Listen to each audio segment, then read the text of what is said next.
One of the very best questions I have ever heard asked a CEO is, and by the way, it's probably not very politically correct these days because everybody wants to be positive and, it's the whole thing. But, early on in my career, I had a mentor, kind of a quasi mentor, and he would ask these CEOs, microcap companies, a very weird question I never heard anybody ever ask since, again, this is going back almost 30 years, right? And the question is, tell me about your failures. Tell me about your failures. By the way, so his name was Steve K, and he would ask the CEOs to talk about failures, right? What times have you failed, right? And that's an interesting question, right? So let's talk about failure. One of the things that you probably want to know is, okay, well, you call yourself the $1 trillion man, you've created $1 trillion in shareholder wealth, all these 10 baggers, 20 baggers, 50 bagger, 100 bagger stocks you've helped create in the last, years. What about your failures? Well, let's talk about failures. Here is the reality. The only thing I'm able really to do is to amplify a message, to amplify a story. I can't create a story from whole cloth. I mean, that's not my game. So what I need is a CEO who's able to deliver a story, and I can give him a platform. I can help him amplify that message, and I can amplify that news flow to connect it with the right audience. That's really what this is all about. This is really the essence of our success formula. So we essentially amplify a story.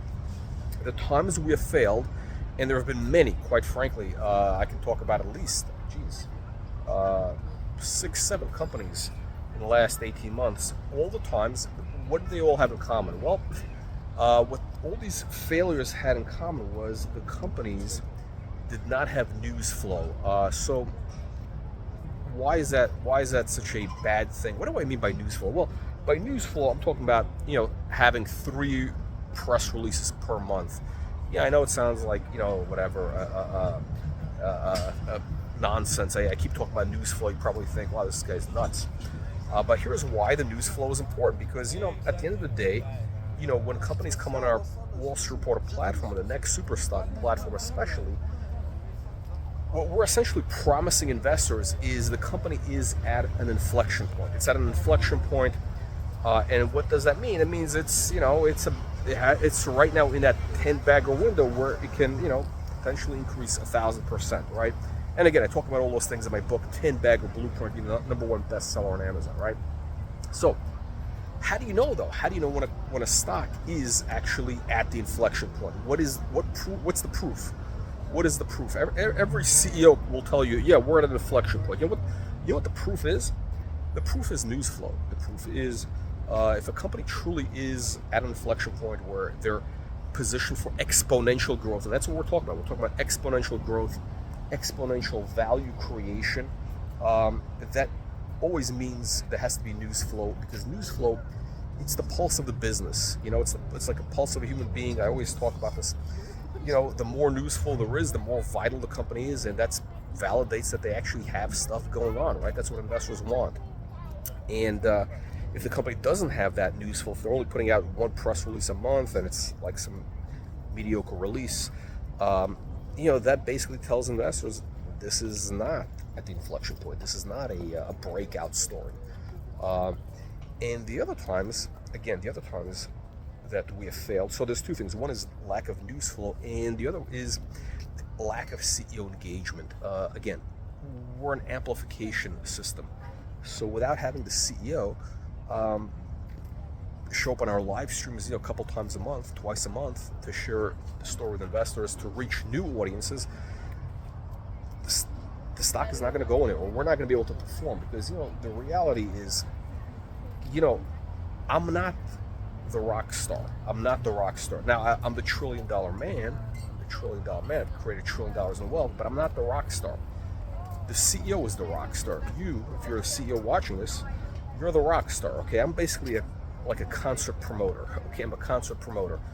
If you're the Rolling Stones, you're playing it. You're starting off. This is like 1960 or whatever it is. You're playing in a little bar in Liverpool, and I see you have talent, I'm going to put you on the road. I'm going to book you into arenas, 50,000 person stadiums nationwide in the USA, right? City to city, 50,000 person stadiums. And when you do that, all of a sudden, imagine that. That's what creates that's what creates the momentum. That's what creates action in the stock. That's what gets a stock moving. So all I really do is I create the energy, the enthusiasm, and I bring the audience. So I bring the audience, quality audience. And again, Wall Street Report audience is, it's not just retail investors. A lot of people think it's retail investors. It's a lot of family offices. It's I don't want to use the word institutional investors. Family offices, usually these are, guys running a $50 million fund, $20 million fund at the low one, maybe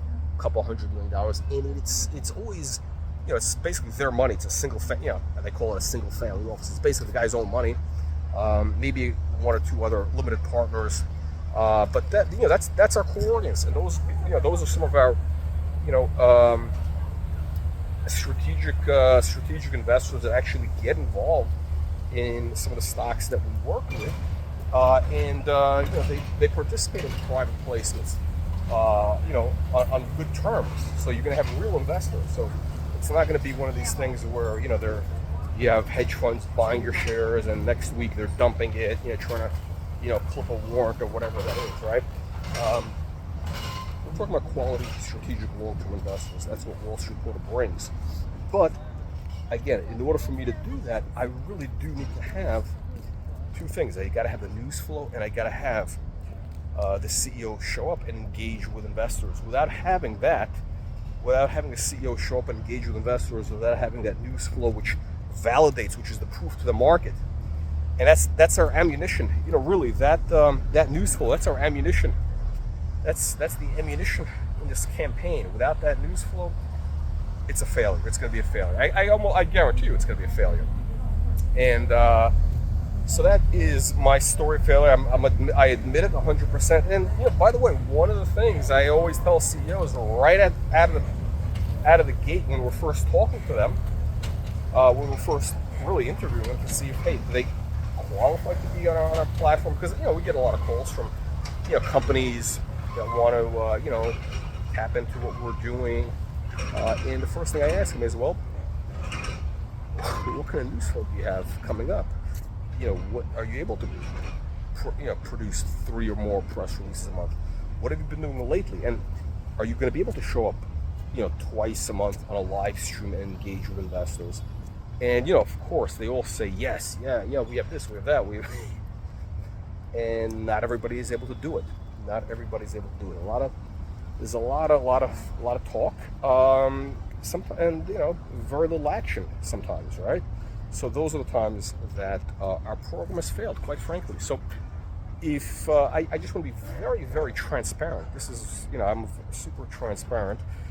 And look, if you don't have the news flow, if you're not able to engage with investors, it's not going to work, right? So again, when I talk about guaranteed success, those things, yes, if you follow our system, our what I call our 100x system, you're going to get results. And that system is engagement, news flow.